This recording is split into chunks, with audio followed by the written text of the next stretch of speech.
this introduction to the doctrines of grace, otherwise called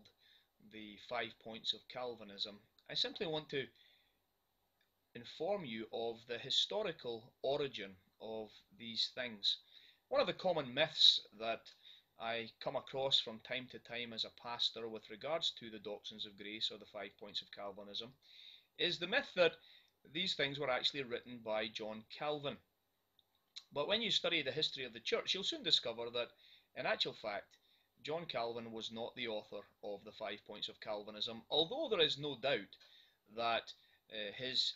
theological prowess and his understanding of the Word of God and his teaching in his great work, The Institutes of Christian Religion,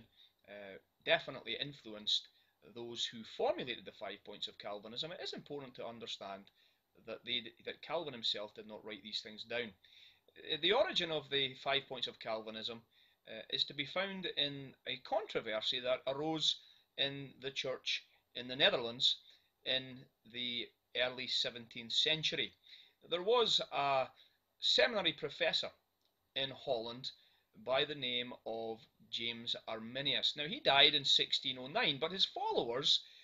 put together their understanding of his teachings and set them before the Dutch churches in 1610 as a protest called the Remonstrance, a protest against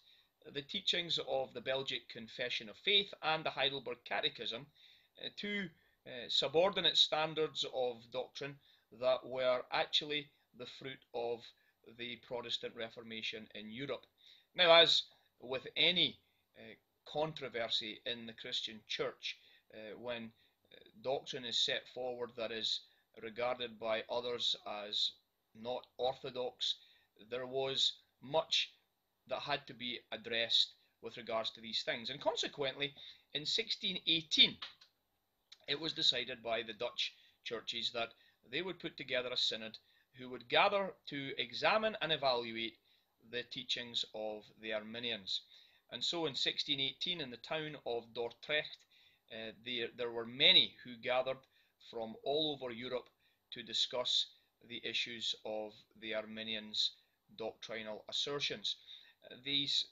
folks gathered together for 154 sessions until the middle of 1619, some 7 months of studying and wrestling with the things that had been set out by the Arminians. But at the end of it all, the conclusion was unanimous that the 5 points of Arminianism were contrary to the teaching of the Word of God. And so therefore, the 5 points of Arminianism were rejected, and the 5 points of Calvinism were written in response. Now, what's interesting about that whole historical controversy is the fact that the original 5 points of Calvinism were put together in a slightly different order from the one that we have today in the little acrostic tulip. Total depravity, unconditional election, limited atonement, irresistible grace, perseverance of the saints. The